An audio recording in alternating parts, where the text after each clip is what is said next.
Hello, this is a guide to learning by questions, something we want to use in our home learning. So I'm going to go through today how to log in, how to see the questions, and just basically give you an overview of what we see as teachers as well. Here you'll need to put in a code. Now when we set an activity for the day, it will give us a code and then we'll blog that first thing in the morning.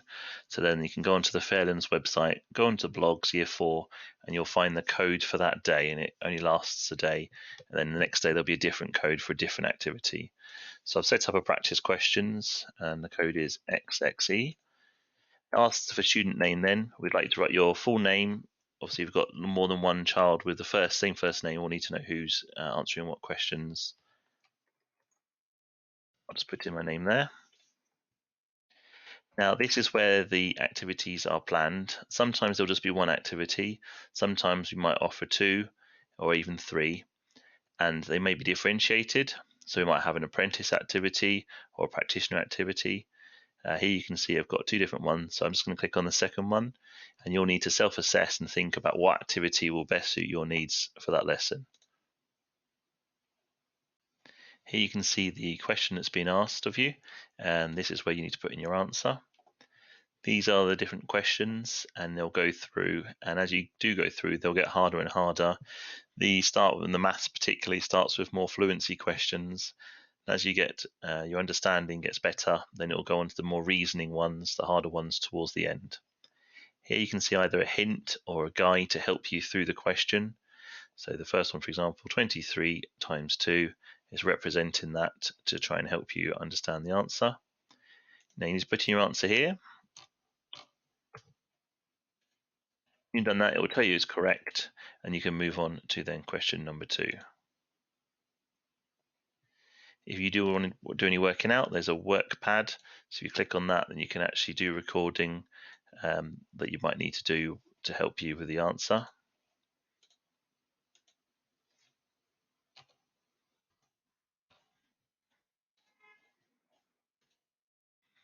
Now, if you get to one and you get it wrong, that's fine, all part of your learning.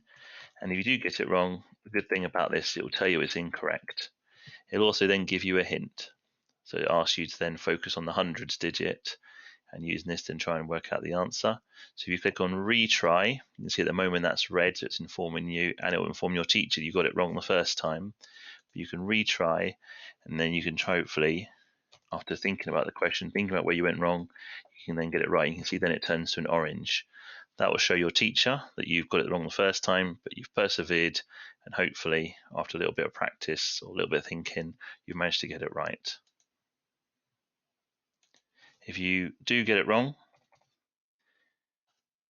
and you're really unsure, the hint doesn't help you, you can click next, and it'll move on to the question, and you'll see it will leave it as a red, and again, that will show the teachers that that's a red, that you haven't understood it, and you haven't been able to get it right, even the second or third time.